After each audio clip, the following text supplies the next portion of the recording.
town of Pakwach sits just across the Nile River from the boundary of Murchison National Park.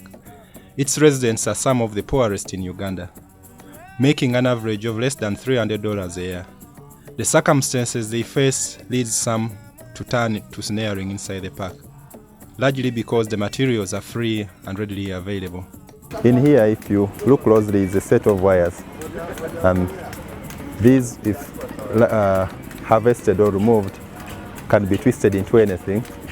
The process involves cutting off the top ends, and initially the young boys would just burn off the tires.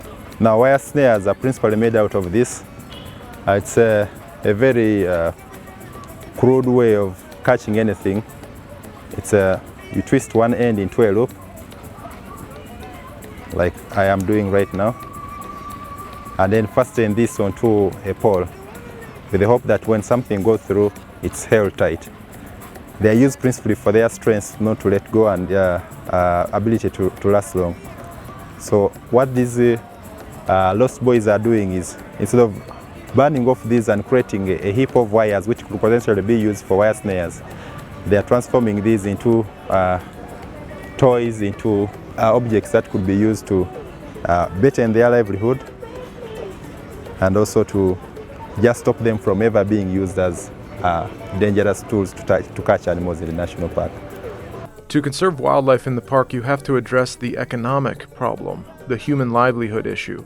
Community-based solutions can accomplish both of those goals, removing the threats to animals in the park and providing income to the people outside. Some of us can work there, and like we are the people who are selling the wires.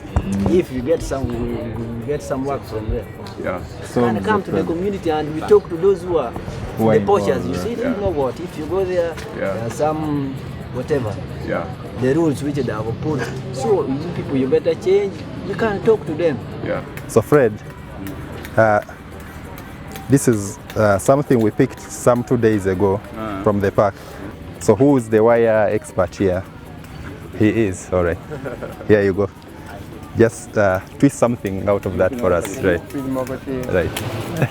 The streets have little to offer for these youth who don't work or qualify for secondary school, making them potential recruits for snare poachers. Now they have the opportunity to work as artisans with the same wires to create sellable products.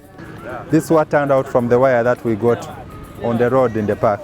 It's incomplete. We didn't have enough time to sit and wait for it to be done. But a caricature of a Harley Davidson motorcycle. So you have a wheel here, another wheel at the back.